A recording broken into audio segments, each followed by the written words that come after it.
السلام علیکم۔ اس نشست میں ہم دیکھیں گے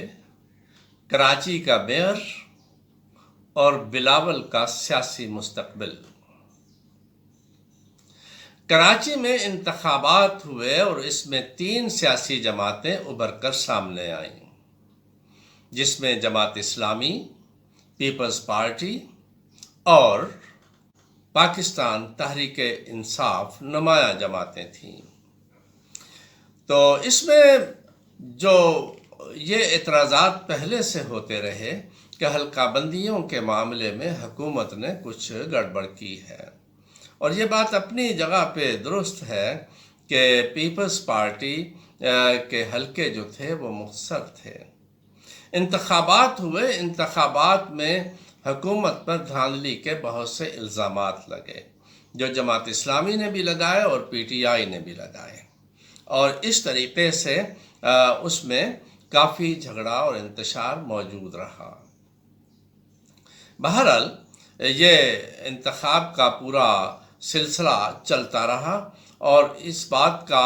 اندازہ لگایا جا رہا تھا کہ پی ٹی آئی کا وزن جس طرف جائے گا وہ لوگ اقتدار میں آ جائیں گے۔ جماعت اسلامی اور پی ٹی آئی نے اتحاد کر لیا، لیکن اس سے پہلے کچھ پیپلز پارٹی کی طرف سے بھی یہ اندیا دیا جا رہا تھا کہ شاید وہ میئرشپ کے لیے جماعت اسلامی انہیں قابل قبول ہوگی، کیونکہ جماعت اسلامی کے مجموعی ووٹوں کی جو تعداد تھی وہ جماعت اسلامی کو زیادہ ملی۔ اس چارٹ کی مدد سے ہم آپ کو بتاتے ہیں کہ اس وقت کراچی میں سیٹ پوزیشن کیا تھی۔ جماعت اسلامی کے پاس 130 نشستیں تھیں اور پی ٹی آئی کے پاس 63 نشستیں تھیں۔ اس دوران پی ٹی آئی کے رہنما عمران خان نے واضح طور پر جماعت اسلامی کی حمایت کا اعلان کر دیا، اور اس طریقے سے جماعت اسلامی اور پی ٹی آئی کے ٹوٹل ووٹ 193 ہو گئے، جبکہ پاکستان پیپلز پارٹی کے پاس 155 نشستیں تھیں اور ان کے اتحادیوں کی 18 نشستیں تھیں، اور اس طریقے سے ٹوٹل 173 نشستیں پیپلز پارٹی کے پاس موجود ہوئیں، اور یہ بڑی پوزیشن واضح ہو گئی تھی۔ حافظ نعیم الرحمان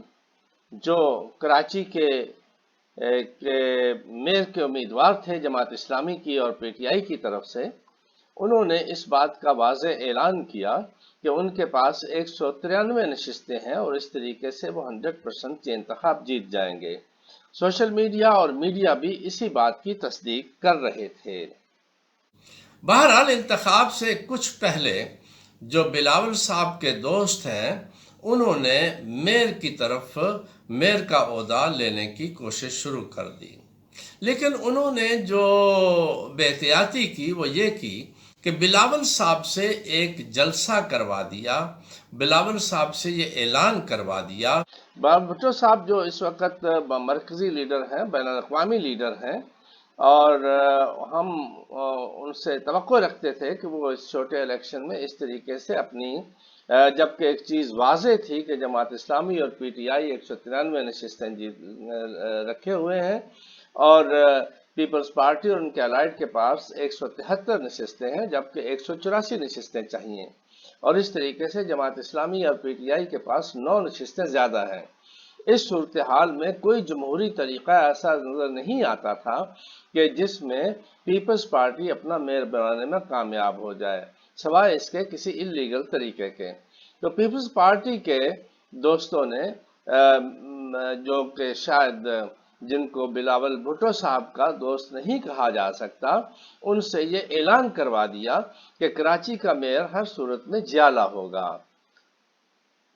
اس صورتحال نے یہ ایک نئی صورتحال پیدا کر دی۔ تو انتخاب کے دن تک جو صورتحال تھی یہ واضح تھا کہ جماعت اسلامی جیت جائے گی، لیکن اس دن ایک نیا ڈرامہ ہوا۔ اسی دوران 9 مئی کا واقعہ ہو گیا جس نے تحریک انصاف کو کافی پریشرائز کر دیا۔ تو اس دن جب انتخاب ہوا تو پی ٹی آئی کے 32 اراکین وہاں پہ پولنگ اسٹیشن پر نہیں پہنچ سکے، اور اس طریقے سے مرتضی وہاب صاحب جو کہ پیپلز پارٹی کے امیدوار تھے، ان کو 173 ووٹ ملے اور حافظ نعیم الرحمان صاحب ان کو 160 ووٹ ملے۔ 32 ووٹ کے بارے میں جماعت اسلامی کا خیال یہ ہے کہ اور پی ٹی آئی کا خیال یہ ہے کہ ان ووٹوں کو یقیناً پریشرائز کیا گیا، کڈنیپ کیا گیا یا ان کو لالچ دیا گیا، جو بھی صورتحال ہوئی بہرحال ان 32 ووٹوں کو وہاں سے دور رکھا گیا اور اس طریقے سے مرتضیٰ وہاب صاحب جو ہیں وہ انتخاب جیت گئے۔ بلاول بھٹو کی شخصیت جو کہ ان تمام چیزوں سے ابو تھی۔ آصف زرداری صاحب نے ایک بہترین اور زیرک سیاستدان کی حیثیت سے اپنے سیاسی مخالفین سے اتحاد کیے اور اس کے ساتھ ہی بلاول بھٹو کو انہوں نے میدان میں ایک مشترکہ اور صاف سلیٹ کے ساتھ اتارا۔ اس وقت بھٹو صاحب کے اوپر لوگوں کو بہت سی تنقید بھی کرتے ہیں، ان کی سیاسی پہلو کچھ تابناک بھی ہیں اور کچھ جمہوری لحاظ سے کوئی بہت زیادہ ان کا وہ نہیں رہا۔ تو ایسٹ پاکستان کا بھی ان پر الزامات لگائے جاتے ہیں، جو بھی ہیں ہم اس بحث میں نہیں پڑھتے۔ بلاول بھٹو صاحب جب میدان میں آئے تھے تو یہ تمام چیزیں بھول گئی تھیں۔ چودھری شجاعت بھی ان کے ساتھ کھڑے تھے، نواز شریف بھی ان کے ساتھ کھڑے تھے، بقیہ سیاسی جماعتوں نے بھی ایک نئے لیڈر کی آمد پہ جو ہے ان تمام سیاسی اختلافات کو بھلا دیا تھا۔ کراچی میں بھی ان کے اوپر کسی قسم کی تنقید نہیں ہوتی تھی، سوشل میڈیا کے ان کے اوپر کسی قسم کی تنقید نہیں ہوتی تھی، وہ کھلے عام بھاگے جا رہے تھے اور بڑی سپیڈ کے ساتھ جا رہے تھے۔ ایک نوجوان سیاستدان، اس کو کورٹ سے بھی پذیرائی ملی، لیکن ان کو اس الیکشن کے اندر ایک بیان دلوانے کے بعد پھر اس کو ثابت کرنے کے لیے لوگوں نے مفاد تو اٹھایا، کوئی صاحب میئر بھی بن گیا، لیکن اس تمام کا جو سیاسی نقصان ہے وہ پیپلز پارٹی کو ہوا اور بالخصوص جو ان کا لیڈر، ابھرتا لیڈر تھا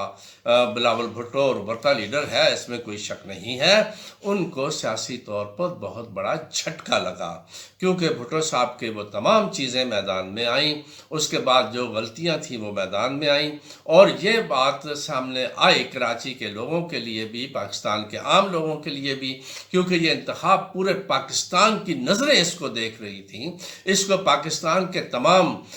تبصرہ نگار دیکھ رہے تھے، اس کو پاکستان کے میڈیا والے لوگ دیکھ رہے تھے، اس کو دنیا دیکھ رہی تھی۔ یہ الیکشن اس لحاظ سے بڑا اہم تھا، لیکن اس انتخاب میں پیپلز پارٹی کی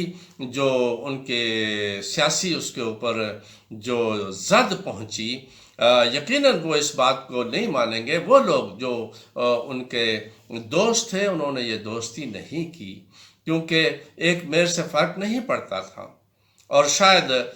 اس کو جماعت اسلامی کو اس لحاظ سے بہت فائدہ ہوا کہ انہوں نے کھڑے ہو کر اپنا اس کو کیا، پی ٹی آئی کے لوگ ان کے ساتھ شامل ہو گئے، ان کو بھی فائدہ ہو گیا اس لحاظ سے، کراچی کی حد تک بھی اور باہر بھی۔ لیکن بلاول صاحب کو اس سے ایک ایسا جھٹکا لگا ہے کہ ان کے سیاسی اس کے اوپر غیر جمہوری عمل ہوا، جہاں پہ دھاندلی ہوئی یا بہت سی چیزیں کی جاتی ہیں، ان تمام کا ذمہ دار اگر صرف سندھ کی قیادت رہتی تو زیادہ بہتر تھا، ان کا بلاول صاحب کو بھی اس کا ذمہ دار قرار دے دیا گیا، اور اس طریقے سے بلاول بھٹو کو سیاسی طور پر اس سارے عمل میں تھوڑا سا نقصان ہوا۔ ہو سکتا ہے کہ وہ اس بات کو نہ مانے، لیکن حقیقت یہی ہے کہ پورے ملک میں ان کا ایک امیج جو تھا، اس امیج کے اوپر ایک نشان ضرور پڑا۔